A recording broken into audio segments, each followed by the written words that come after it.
Hi, this is Mark Laughlin. I'm going to do a quick review on my Bell 4Forty helmet, which I found a really good price online, and so I thought I would replace my old aging non-MIPS helmet and get up into the MIPS standard.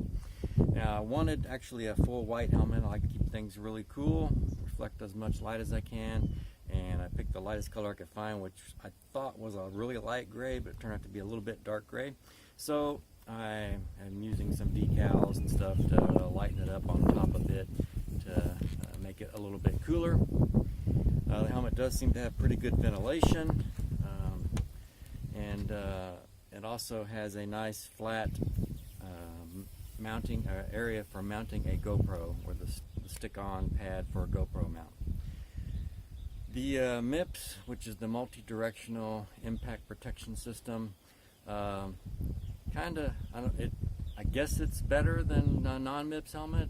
It just looks a little bit cheesy to me. You know, you look at it and you think, oh, there's something really cool going on inside there. Well, really, it's just a couple little pins, and the liner inside can rotate a bit to help, distribute some of the impact on a glancing blow. Now, Virginia Tech testing of bicycle helmets does show that the MIPS helmets do provide some better protection using their testing methodology. So, it's better or not, I don't know. It feels just like my other helmet, a non-MIPS helmet, but I'm not going to go out and throw myself off the roof of a building and land on my head to see if it works better or not, and do any testing that way. Now, the one thing is the snap thing is not as modern as some of the other helmets. I've seen some have the magnetic catch. This is fine. At least it doesn't bite like some of them do. They do claim to have a sweat channel to direct sweat to where it drops off more towards the front of your nose. So far in my use of the helmet, I found that the sweat actually drops in two spots right into both eyes. So I'm going to try shifting the pad around a little bit on my helmet to see if I can get that to work a little bit better. And if not, I may end up having to put maybe a little, go to a hardware store and get one of those little gaskets, a thin gasket to put on the liner part, and maybe help channel the sweat to where it needs to go out. Now, I was actually going to buy one of the Fox Drop Force helmets. I did like the idea of the coverage coming down over around the ear, and mainly to help stabilize the helmet, make it a little more secure. And I was kind of looking for maybe to use a 20% off discount code and order one of the Fox Racing drop frame helmets, but the codes didn't work. And then this thing came up on sale for like half price, and I'm like, yeah, that'll be just fine. I'll get myself a MIPS helmet, lightweight. Don't have the ear cover thing here, but this does provide still a pretty good secure attachment, so I think I'm good to go. And I'm just a trail rider, so it works fine for me. I do like the trim around the shell to foam area. It's much cleaner, much nicer than my old helmet. Don't know that it really adds to the safety anymore, but it does certainly look a lot better. It does have a nice, like a breakaway helmet visor. One thing I always do is paint the underside of a visor a very matte black color, a non-reflective color, to help keep reflection or light from bouncing around into my eyes, especially if you're wearing glasses or goggles. The reflection will glare up on your goggles. In fact, years ago, back in my motocross days, I did invent what I called a visor anti-glare panel, which actually used the same non-reflective material they used in some, I think it was maybe the space shuttle, and on their the dash panels. And so I created a die-cut pattern that fit the visors back in the day of motocross, and I used it. It was great for night racing, where you had the lights, like arena lights, shining down, and it would knock that glare down. Now, on the my wish list, what I wish this helmet had. I wish they had an all-white helmet. I'm using, of course, the decals off my ambidextrous rifleman stuff to help lighten it up a bit. One thing, as far as I come from the rifle shooting world, I can't stand a black rifle.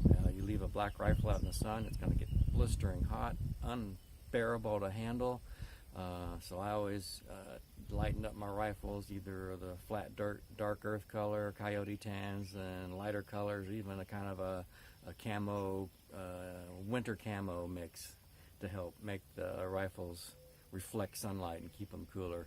It's so much cooler not to be wearing a black helmet, and white being the best. Some of the other colors I guess are probably fine, but I like to go all white, especially for the top parts. That was one thing I didn't like about the Fox Racing drop frame helmet, is they had a nice white helmet, but right on the very top they put a big black area, which is like just the worst place to make it black. Other thing that would be nice someday to see is the option of putting in some tiny little fans, little cooling fans to blow some little air in some of the areas that maybe are not getting quite enough air. That would also help with the whole sweat coming down the face thing. I remember back in my racing days, motocross days, Smith goggles used to make, and I don't know if they still do or not, but the Smith goggles used to offer goggles that had a little fan in the top, which I loved that. It was almost like having, air conditioning back then to keep the fogging out and kind of blow the sweat out a little bit. I do wish it had the magnetic clip for the clip here. Not critical, but would be nice. And I wish helmet to start making the visors with an anti-glare surface underneath the visor. Now there's also a lot of talk about whether the open face type helmets versus the full coverage helmets, that is the helmets that have the face piece protecting your face. Even back in my motocross days, I was never a big fan of the full coverage helmets. Now what I do like is that for motocross, they protect you from rocks being thrown up in your face. But as far as hitting the ground, I do not like that you have that big bulbous thing sticking out in front of your head that can get a hold of the ground, hit the ground, and rotate your head really fast. Which just shocks me that it's still, you've got these big protuberances on the front of our helmet that really seems to me kind of obviate or eliminate the advantage of MIPS. I mean, the whole thing of MIPS is to get that helmet to where it'll rotate around your head without, causing your head to rotate really fast. Well, if you've got this big lever sticking out in front of you, if that hits the ground, that can snap your head around. I'm not a fan of that. I'd rather risk maybe a broken jaw or losing a few teeth than to suffering a neck spinal injury or even a concussion that's due to rotational forces.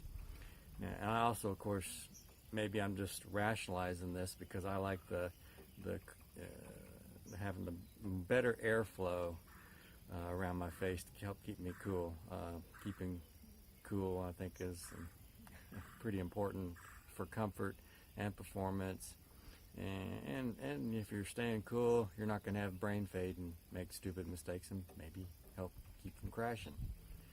So, just like in my motocross days, I am not a fan of the full coverage helmets like they wear in downhill stuff. I think the Fox drop frame with the coverage just down around the ears a bit, I think that's ideal.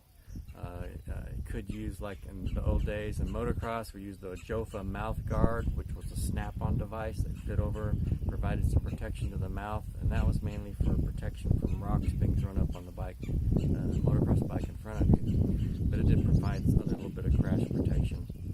But generally, when you hit the ground, this part of your face does not usually hit the ground, usually because your arms automatically go out to protect yourself. So I'm more concerned about avoiding those rotational forces, and don't like that lever sticking out there, that lever that the ground can get a hold of and snap your head around. So, but that's where everyone's gone nowadays for the downhillers and mountain biking, and in the motocross world, nobody wears open face helmets. In fact, I don't know, maybe it's the rules require you to wear full coverage helmets nowadays. So I don't know.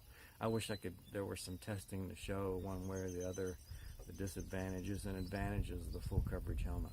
But well, anyway, that's it for the review of the Bell 440.